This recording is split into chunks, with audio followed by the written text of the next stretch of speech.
So last night I saw The Monkey, and at first, this movie just felt like an entertaining 90-minute horror comedy. However, that super obscure moment at the end with the horsemen clarified to me that there is so much more to this film, and the meaning of that monkey specifically than I thought at first. And after watching some of the interviews with the writer-director Osgood Perkins about his own devastating personal tragedies, in the original Stephen King story this film is based on, I realized there is even more to this movie, symbolically and thematically. And I want to break down the whole thing, and what that horseman means in relation to it all. So let's dive right into this deep dive analysis. The film The Monkey is based on a short story of the same title written by Stephen King. And the short story shares the very same premise we see in the film, where this inanimate toy monkey mysteriously follows around a man named Hal his entire life. This time, however, with gold symbols in each hand rather than a drum and drumsticks. And ultimately, of course, whenever the monkey claps its gold symbols together, someone nearby spontaneously dies. And this film certainly isn't a page-by-page remake of the original. For example, the original Hal has more than one son, who he's actually very close to. And most notably, there's no evil twin brother in that original short story. So both stories unfold narratively in very different ways, yet the general sentiment and the overall commentary is very much the same. And I want to move into that thematic commentary by pulling an important quote from writer-director Osgood Perkins about the personal inspiration to adapt this specific short story. As I was developing The Monkey, I was getting to this thing of like, oh, it's this thing that doesn't do anything, and yet these insane deaths happen around it just because. And I had this moment where I was like, oh, well, that sort of happened to me in my life. I've experienced some sort of tragic things that seemed impossible at the time, and so I became an expert. And in that moment, when you become an authority on what you're writing and you make it about yourself, in essence, you kind of can't lie, and you're forced to go deep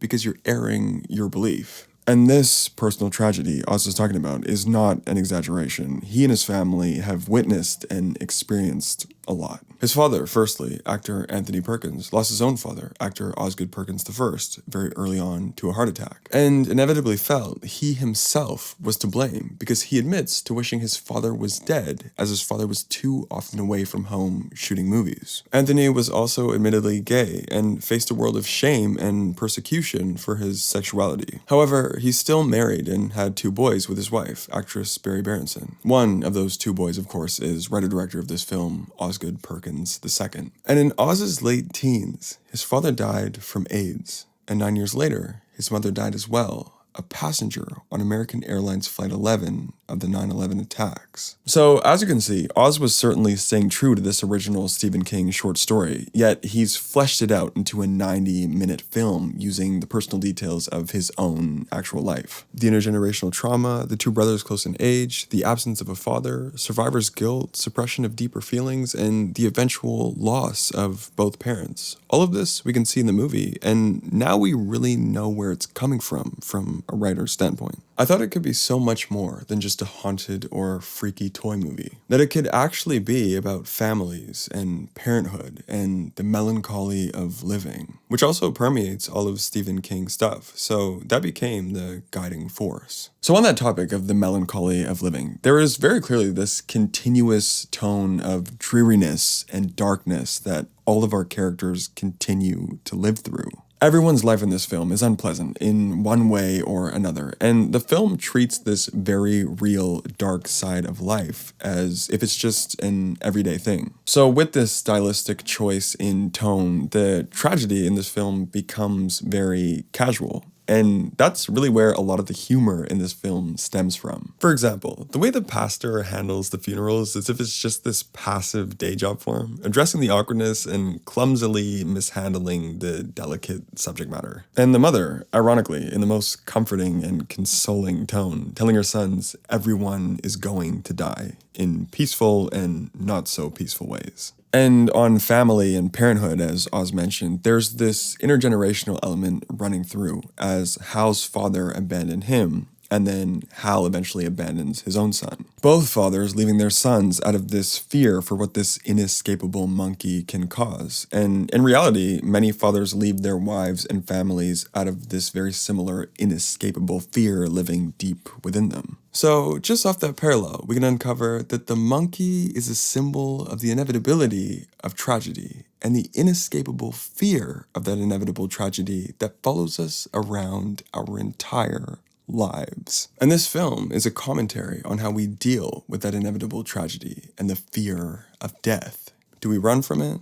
Do we make peace with it? And is it okay for us to find humor in it? And even the rules of this monkey's curse parallel how tragedy affects us in reality. Everybody dies by the monkey in ways you could never see coming, and we never really know who it's going to be when the monkey's going to kill someone. And since it's us who turn the key, we can't help but feel like we are somewhat to blame for the tragedy that happens to the loved ones around us. And Hal and Bill both represent two different unhealthy ways of how we deal with the tragedy of life. Hal is trying to escape it.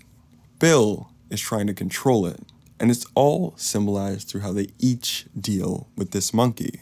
In Hal's case, when we try to run from it, we only realize it feels even harder to escape, and we continuously live in fear that it's just around the corner at every turn of life. In Bill's case, when we try to control it, we give in to our greatest temptations of resentment, blame, and animosity, and completely lose our sense of truest self. And fortunately, at the end of the film, Hal decides to accept and embrace the tragedy of life, now agreeing with himself to live a life with his son, Petey. And symbolically reflecting this, we see that he decides to keep the monkey close to him, and he accepts the madness of the world around him as we see he and his son drive through the town of citizens suffering and dying. And amongst all the tragedy and risk that he is putting himself and his son through, he and his son are happier than ever before, and now finally together, breaking that intergenerational cycle of abandonment and melancholy from father to son. And finally, the most obscure and symbolic moment of the entire film is when we see that mystical-looking man riding that mythical horse across the four-way in front of Petey and Hal. This moment is a biblical reference that ties together the whole thematic and symbolic meaning of the whole movie, so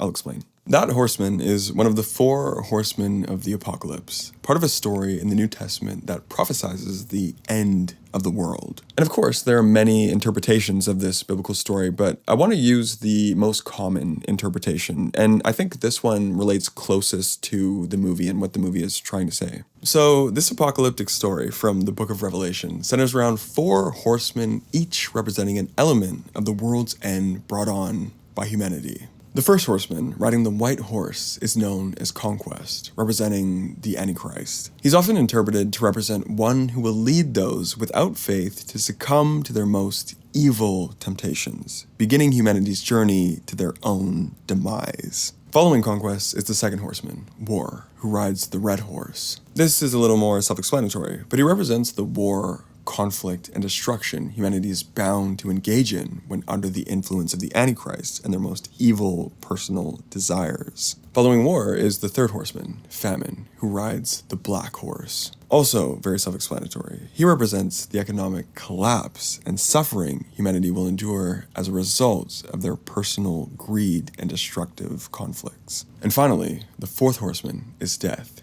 who rides the pale horse. He's the one we see in the movie, and he symbolizes the eventual demise humanity will bring upon themselves before they are saved by the return of Jesus. So ultimately, I don't think Perkins is aiming to make this film about faith and Christianity at all, really. But I do think he's using this biblical symbol of death to indicate how Hal is coming face to face with the reality of death. Hal even gets this subtle nod of acknowledgement and alliance between him and the Death Horseman, solidifying their mutual respect for one another, of course, symbolically. Whether caused by forces of evil, war between regions, or economic collapse, death is always lurking at every corner. Yet it's those of us who laugh and smile along with it who make the most of the time we have before our time is up.